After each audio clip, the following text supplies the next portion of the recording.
There were high expectations for the 2022 New England Patriots after coming off a playoff year where the rookie quarterback Mac Jones had an impressive first season. Mac was positioned to take the next step in 2022 with upgrades at receiver position and a large percentage of returning players on offense. Unfortunately, the offensive line was not the same in 2022 and was essentially gutted in terms of talent and coaching. The first decision that sabotaged the O-line was trading a reliable former 4th-round pick guard Shaq Mason, who was a solid pass blocker but was a battling ram of a run blocker. Then, they allowed the valued guard center Ted Karras to sign with the Bengals.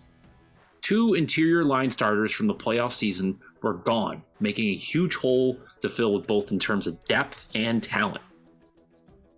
To make up for the loss, the Patriots picked up guard Cole Strange as a first-round pick, who was rated as a third-round talent.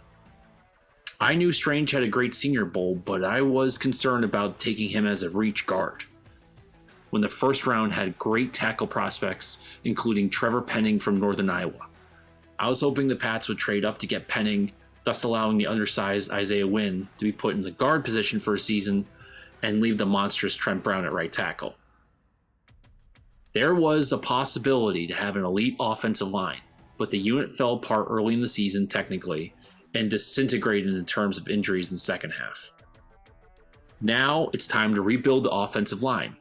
Luckily, the Patriots have already re-signed Connor McDermot and added some depth in free agency with signing left tackle Calvin Anderson and right tackle Reilly Reiff. In addition, Yodny Cajuste is being placed as a restricted free agent tender, which means the Patriots will receive a third-round pick if another team signs to an offer sheet and they elect not to match. Still, no word on Isiah Wynn, but I think I have to assume he's not returning. Therefore, I believe the prescription here is simple. First, draft a left tackle on your first pick, preferably in the first round, or a right tackle in the second round. Then take another offensive tackle or guard/tackle prospect in the mid-rounds, 3rd to maybe 5th round. Failure to get a tackle in the 1st or 2nd round will be a major concern for 2023 and possibly beyond, considering the O-line is the most important unit on a football team behind the lone quarterback. Fortunately, offensive tackles are one of the bright spots in this year's draft class with at least 6 first-round talents. For me, I see a strong likelihood that at least 4 go in the first round.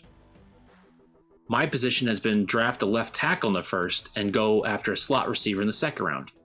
However, the Combine has convinced me to consider switching those picks, and the Patriots target one of the 2 elite right tackles in the second round, Ohio State's Dawand Jones or Tennessee's Darnell Wright. This thesis is powered by the need to get an elite slot receiver in the first round with Jackson Smith-Njigba or Zay Flowers, then trading up in the second round to secure Dawand Jones or Darnell. My pick here is Dawand Jones for a number of reasons. Let's take a deep dive on the albatross right tackle nicknamed Big Thanos. First, let's talk measurables. Dawand is 6'8", 374 pounds, with 11 5/8 inch hands, 36 3/8 inch arm length, with an 89.5 inch wingspan.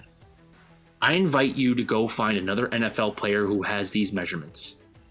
You basically have Daniel Falale, Jordan Mailata, Orlando Brown Jr., Evan Neal, and the Patriots' own Trent Brown, none of which have all of Jones' measurements. Not only is Dawand Jones a Goliath of a human being, he's also athletic, being a 2-sport star athlete in basketball and football in high school, where he was a 4-star recruit getting D1 offers for both sports.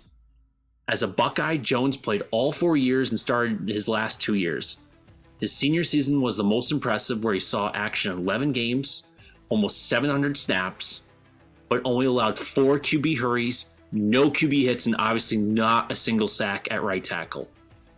You can take your time and research his accolades and awards, but I think you get the idea. Dawand dominated in college.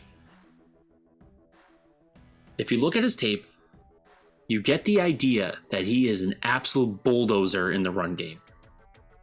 He also shows good awareness reading the defense and is able to adjust. His tape also shows a good feel for combo blocks and sets a nice wide base in pass protection, which makes him nearly impossible to bull rush.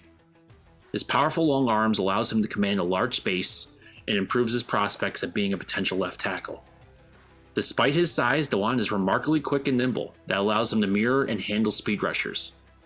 Another surprising attribute is his ability to work in space. Dawand might be a mauler, but don't let that distract you from his strong skill set in both the pass and run games.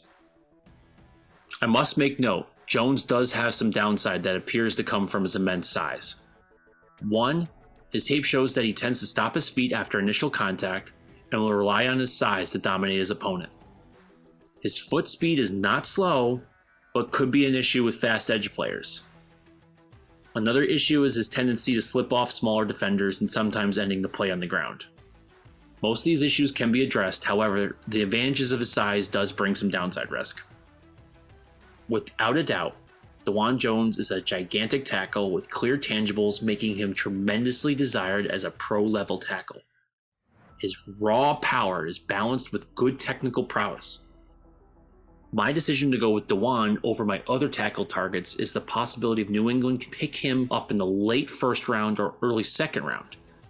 Indeed, this will require the team to either trade back in the first or trade up in the second.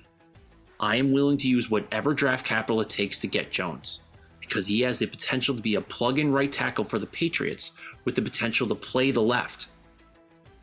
We have to remember that Jones really never had a shot at left tackle due to Paris Johnson Jr. being there, who is arguably the best tackle in the entire draft, and could be off the board in the top 10.